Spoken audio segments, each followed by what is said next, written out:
Hey, hey, hey, good morning, friends. Good morning, and thanks for joining me this morning. Thanks for being here.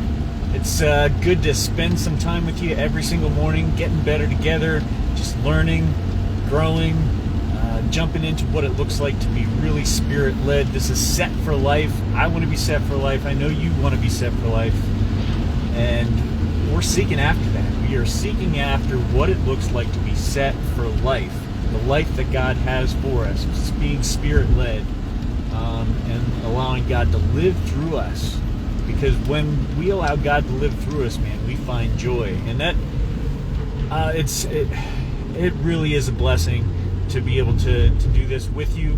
Man, if you find the content that is helpful and inspires you, go ahead and like the video, share it with your friends, let them know. Because I'm looking to just help as many people as I can with me follow along in what it looks like to really allow God to do a special thing in us each and every day. So, hey, yesterday we talked about the fact that we don't want to miss out on the good stuff of life, right? So a lot of times we wrestle with choices on, do I do this or do I not do this? Because if I feel like I'm doing it God's way, I might miss out on the world's way, and the world's way might be better.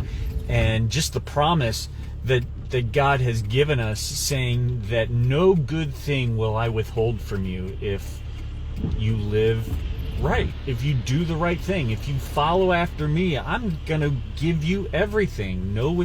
No good thing will I withhold from you. And that's great. That is really a good promise to have.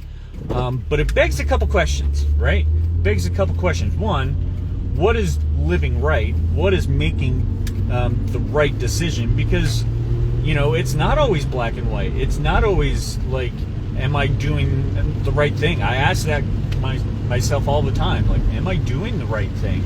I think I'm doing the right thing. I want to be doing the right thing. I want to be doing what God is calling me to do. But am I doing the right thing? So that's one question. And then what is joy? Right? The joy of the Lord. How do we differentiate between joy and happiness? Because we all want to be happy, but man, it's so much better when we can live in joy. So we're going to tackle those two things real quickly today. And first, the thing that comes to mind is when I'm trying to make a good decision, is, man, put others first. If we can put others first in any situation where we're trying to make a good decision, you're probably making the right thing. That's probably a God prompting. If you're being selfless and you're thinking about others and you're using the blessings that God has given you, your time, your resources, your talents, the things that God has called you to do, if you're doing it not for your gain, but for somebody else's gain, chances are you're making the right choice. But and when you do that, you're actually going to find more joy doing that. I mean, think about Christmas, right? Like, if I'm getting gifts or I'm giving gifts, what, as a parent especially, what gives you more joy?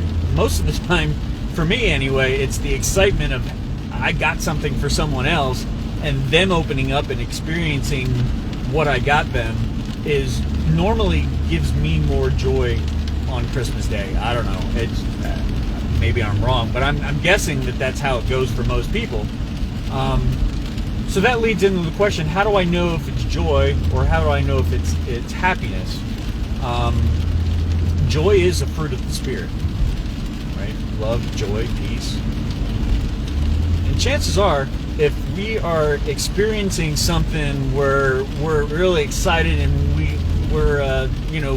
we have joy over a situation, if that situation turns sour or bad or difficult and we lose our joy, chances are that was just happiness. Like, let's say, for example, the Phillies. Let's say Phils win a game. I have joy, I'm excitement, but then the next day they lose, and I'm like, oh my gosh, right? Or they give up a 7-run lead in the ninth inning. We won't go there. But the idea being that that's probably not based in a fruit of the Spirit. That's just me being happy for me, right? Joy is something completely different. It's rested in God's promises. It's rested in what the Lord has given me. And joy comes every single morning, right? Joy comes every single morning.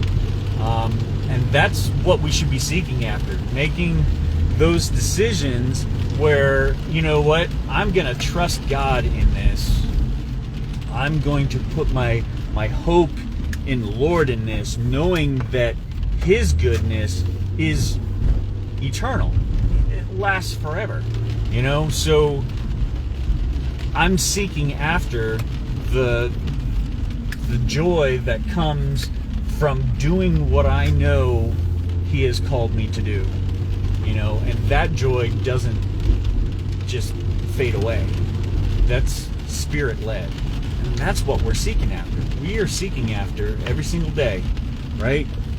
How can we make good choices to allow the Spirit of the Lord to guide us in our choices, guide us in our decision making, so that we find the life that God wants us to have. And I tell you, there's no better joy than the joy of the Lord. There is no better joy. Sorry, I'm parking.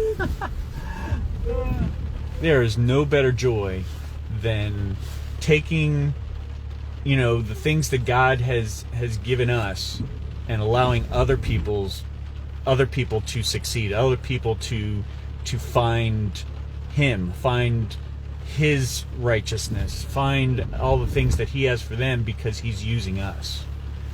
That is real joy. So, man, guys, I hope that encourages you today and maybe gives a little bit of a clarification of yesterday. Like, I don't want to miss out, and I know that God doesn't want you to miss out on real life. So make those choices today. Choose joy. Hope you have a great day, and we will see you tomorrow. Blessings.